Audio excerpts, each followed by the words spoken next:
जल के समान वर्ण त्रिलोचन चारु चतुर्मुखो मां आया दुजीस्यां दिशिवामदेव स्वाहा ओम वेदा भयष्टांग कुसुपाशकंक कपाल रकाक्षक कूलपाणि सिद्धदुक्ति पंचमुखोवतान् मां ईशान ऊर्ध्वं परम प्रकाश स्वाहा ओम मूर्धानमभ्यां मम चन्द्रमौलिर्बालं ममाभ्यात् दत्तबालनेत्र नेत्रे ममाभ्यात् भगनेत्र हरिनासां सदा रक्षतु विश्वनाथ स्वाहा ओम आया श्रुति मे श्रुति गीत कीर्ति कपोलमभ्यात् सततं कपालि वक्त्रं सदा रक्षतु पंचवक्त्रो जिह्वां सदा रक्षतु वेदजुग्गकण्ठं गिरीशो वतुनीलकण्ठपाणि भयं पातु विनाकपाणि दोर्मूलमभ्यान् मम धर्म बाहुर्वक्षस्थलं दक्षमकान्तकोऽभ्यात् स्वाहा ओम ममोदरं पातु गिरीन्द्रदण्डा मध्यं ममाभ्यान् मदनान्तकारी हेरम्बतातो मम पातु नाभिं पायात्कटी दुर्जटीरीश्वरो मे स्वाहा ओम ऊरुद्वयं पातु कुबेरमित्रो जानुद्वयं मे जगदीश्वरोऽभ्यात् जङ्गायुगं पुङ्गवकेतुरभ्यात् पादौ ममाभ्यात् सुरवन्द्यपाद स्वाहा ओम महेश्वर पातु दिनादियामे मां मध्ययामे वतुमामदेव त्र्यम्बक पातु तृतीययामे ऋषध्वज पातु दिनान्तयामे पाया निषादौ सचिते करो मां गंगाधरो रक्षतु मां निशीते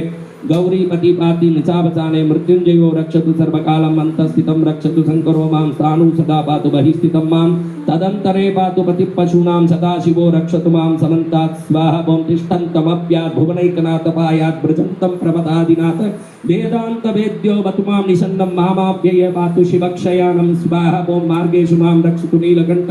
शैलादि दुर्गेषु परत्रयारि अरण्यवासादि महाप्रवासे पायान् मृगव्याध उदार शक्ति स्वाहा ओम कल्पांत काटोप पटु प्रकोप स्फुटाटहासो छलितांडकोश घोरारि सेनार्णवधुर्निवार महाभयाद् रक्षतु वीरभद्र स्वाहा ओम पत्यश्व मातंग घटावरूत सहस्र लक्षायुत कोटि भीषणम् अक्षौहिणीनां सतमाततायिनां चिन्द्यान् मृडोघोर कुटारधारया स्वाहा ओम निहन्तु दस्यून् प्रलयानलार्चित् ज्वलत्रिशूलं त्रिपुरान्तकस्य शार्दूल सिंहर्क्ष वृकादिहिंस्रान् सन्त्रासयद्भिषधनुर्विनाकं स्वाहा ओम दुस्वप्न दुस्सकुन दुस्गति दुर्मणस्य दौर्मणस्य दुर्भिक्ष दुर्व्यसन दुस्सह दुर्यशांसि उत्पातताप विसभीतिमसद्ग्रहार्ति व्याधिं च नाशयतु मे।